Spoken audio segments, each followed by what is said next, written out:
Paul Temple Intervenes, a new serial play by Francis Durbridge, produced by Martin C. Webster. Episode 6, Above Suspicion.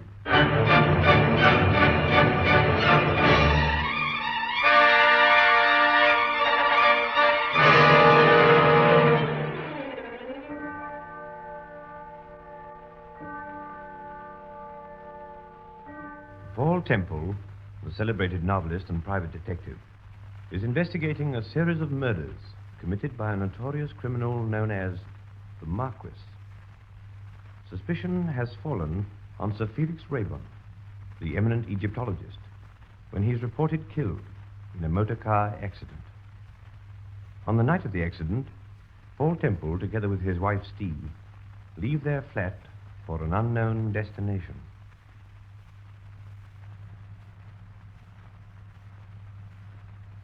Paul, listen. If you don't tell me where we're going, I'll never speak to you again. Is that a promise? Where are we going? We're going to the Clockwise. The Clockwise? Yes. What's that? It's a nightclub. A nightclub? Mm-hmm. Why are we going there? We're going there because I have an appointment. An appointment? Who with? With whom, darling? Who with? Well, there's no use telling you, Steve, because you won't believe me. How'd you know? Well, I know you won't. Why don't you tell me and see? All right. I have an appointment with Sir Felix Raybon. Yes. With Sir Felix Raybon? Yes. Oh, and here we are. But, Paul, what on earth are you Now, talking... now, darling, no more questions, darling, please. Sir Felix is dead. Now, darling, no more questions. Yeah, I think this is the place, sir. Yes, this is it. Now, how much do you want? Well, you see what's on the clock, sir? I can... Yeah. Well, here we are. Oh, thank you, sir. Mm-hmm. Good night, sir. Good night. You'll mind the curve, darling. Paul, what sort of a place is this? It's a nightclub, my sweet, where all the men are men and all the women are vaguely familiar.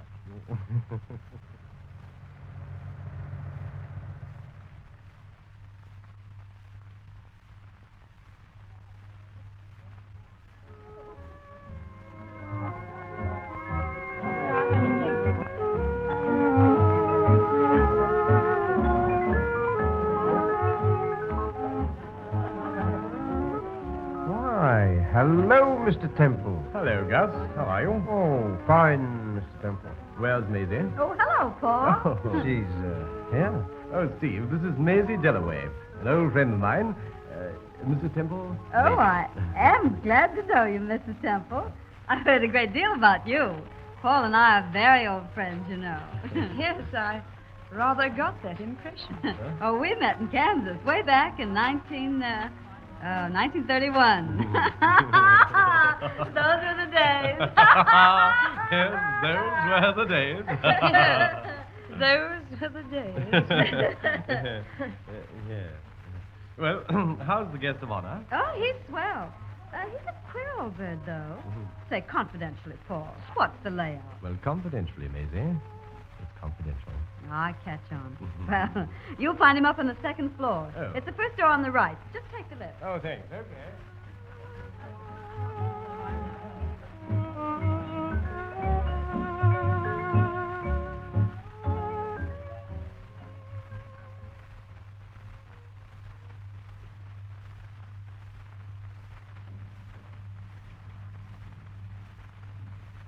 Maisie seems a very close friend. Oh, I've known Maisie for years. She's just like a sister. She certainly made me feel like one of the family. Oh, darling. But, Paul, seriously, is Sir Felix really alive? Yes. But I don't understand. Well, soon will.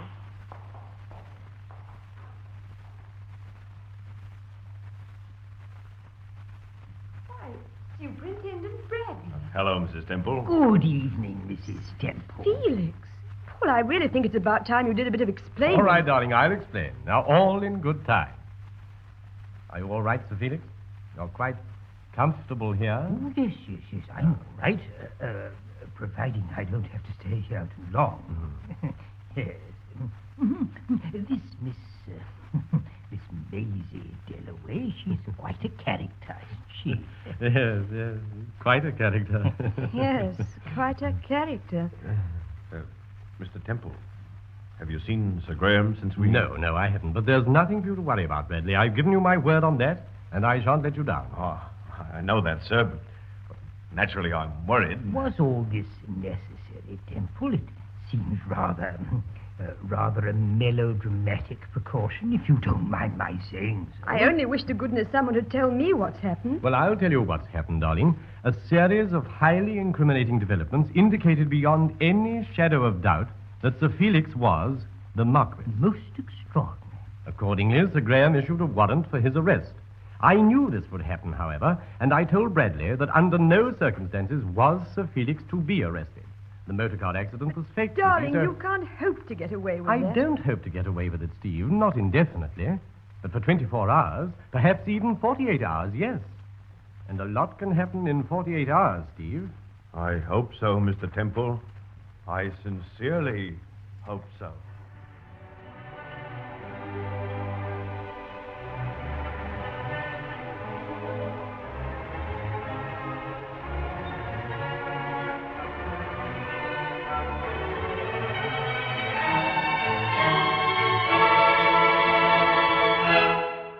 Morning, sir. Good morning, Sergeant. Mr. Temple's in your office, sir. He's been waiting since 9 o'clock. Good morning, Sir Graham. Hello, Temple. You're an early bird, aren't you? Ah, well, you know what they say about the early birds, Sir Graham. Have you seen the Morning Express? No, I'm afraid I haven't. Well, they've got a whale of a story. Whether there's any truth in it or not, heaven only knows. What is their story, exactly? Well, as far as I can gather, they seem to think Sir Felix isn't dead. Damn it, Bradley identified the body. Oh, I'm sorry, sir. That's all right, Ross. Come in. Good morning, Mr. Temple. Hello, Inspector. I've brought my report on the Bevensey affair, sir. Hasn't been typed yet, but... That's all right, Ross. I want to go through it first anyway. Have you seen the Morning Express, Inspector? no, sir, not this morning. Well, according to Sir Graham, they don't seem to think that Rayborn is dead. But he must be dead. Why, Inspector Bradley identified the body. Nevertheless, it would be rather good news if Rayborn weren't dead. Wouldn't it, Inspector? Yes. Yes, indeed it would, sir, yes. All right, you can leave this report with me, Inspector. Thank you, sir. Sir Graham, Hmm? do you remember the envelope found on Roddy Carson? The one with the address on? Sir Felix Rayborn's address? Yes? Have you got it? Yes, it's in this drawer here. Good. Ah, yes, here it is. Well, thanks. Now, Sir Graham, you remember the letter? The one that Story brought us? The one that was written by the Marquis to the Honourable Charles Surflane? Yes, I remember it. Incidentally, we checked up on the handwriting. Yeah. It's exactly the same. Uh-huh. The same as this on the envelope, I mean. Well, now, compare the writing on the envelope with the writing on that report. The report that Inspector Ross gave you just now. What do you mean? Why, this report was written by Ross himself. Compare them, Sir Graham. Good Lord, why, They're exactly the same? exactly. Temple, what the devil does this mean? I'll tell you what it means, Sir Graham. I'll tell you what it means.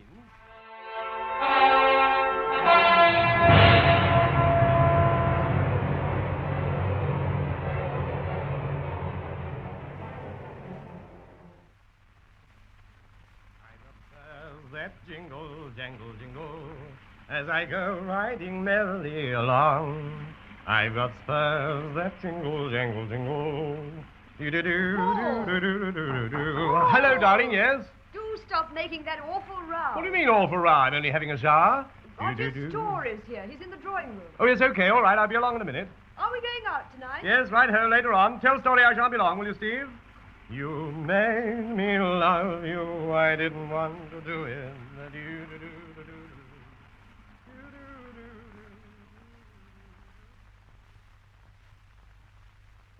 Oh, good evening, Temple.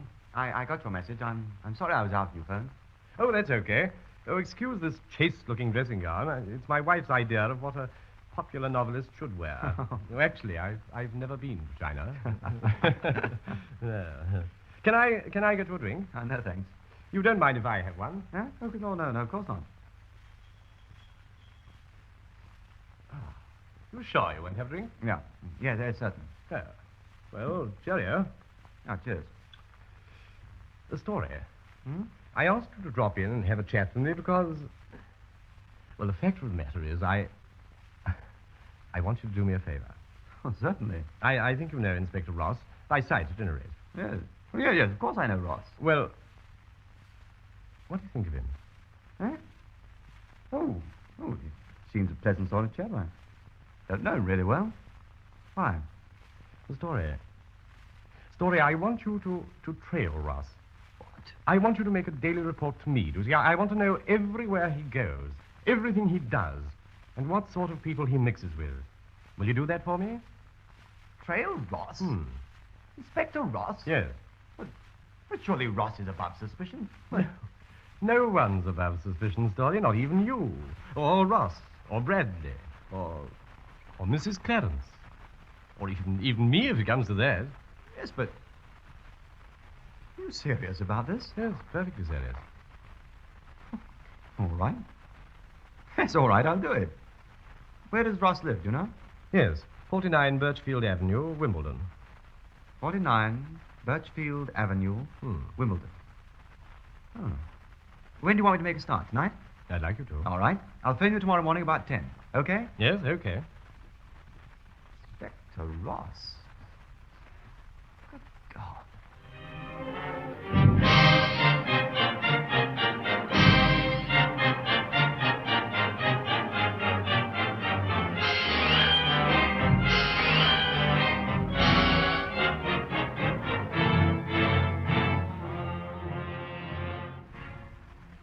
Pass the marmalade, darling. Hmm? The marmalade. Oh, yes, the marmalade. I beg your pardon. Paul, Yes? you were with Sir Graham rather a long time yesterday afternoon. Did you tell him about Sir Felix? Oh, yes, I told him. What did he say? Well, he was rather surprised, to put it mildly. You know, darling, I can't see what you're up to. Well, that's something anyway, Steve. Yes, but why pretend that Sir Felix is dead? I wanted to know whether Sir Felix was really the Marquis or not. But I thought that you'd already decided that Sir Felix wasn't the Marquis. Did you, darling? Look here, Paul. Don't be mysterious with me, because... Because you know all the answers, eh, my sweet? Well, I know most of them anyway, so don't try... What is it, Price? I beg your pardon, madam. Sir Graham Forbes would like to see Mr. Temple. Oh, yes, all right. Bring some more coffee, Price, will you? Very good, madam. This is rather unusual at this time of the day, isn't it? Yes. Hello, Temple. Oh, come in, Sir Graham. Oh, hello, Steve. I say, I didn't realize you were having breakfast. Well, that's all right. And do sit down, will you? And have some coffee? Yes, thanks. I will, good. You'll find some cigarettes on the table. Thank you. Black or white, Sir Graham? Oh, black for me, please, Steve. Temple, Yes? you remember that letter? The one that was sent to Surflane, the Honourable Charles Surflane? Yes?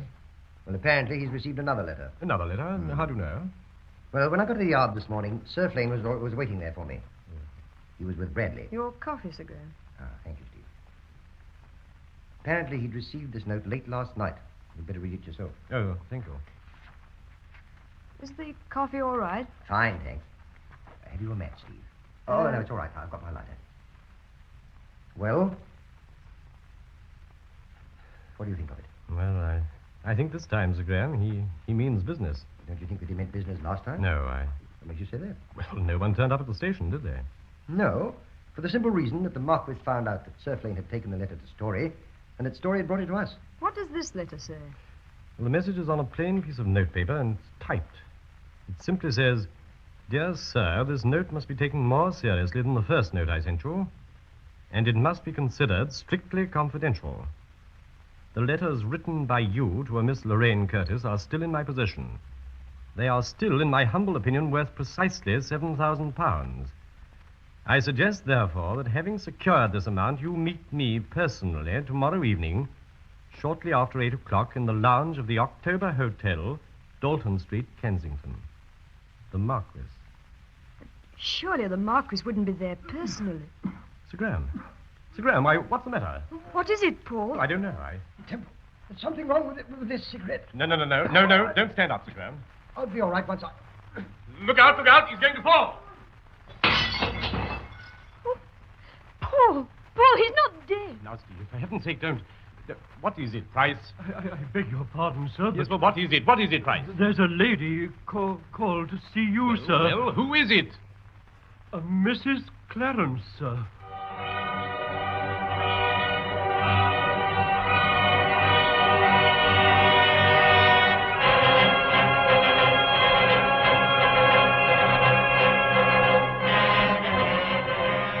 Who is the Marquis?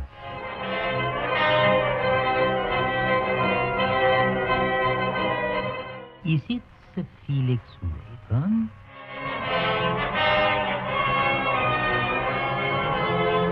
Or Inspector Ross.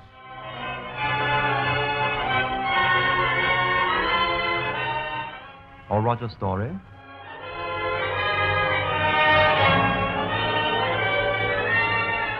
Or Superintendent Bradley?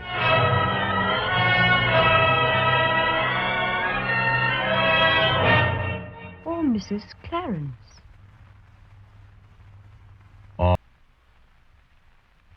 You've been listening to episode 6 of the new Paul Temple serial, Paul Temple Intervenes, by Francis Durbridge, with Carl Bernard as Paul Temple. The part of Steve was played by Bernadette Hodgson, the taxi driver by Hal Brandt, Maisie by Bessie Love, Sir Felix Rayborn by Ronald Simpson, Superintendent Bradley by Godfrey Baisley, Sergeant Leopold and Price by David Compton, Sir Graham Forbes by Lester Muddett, Inspector Ross by Edgar Norfolk, and Roger Story by Sidney Taft.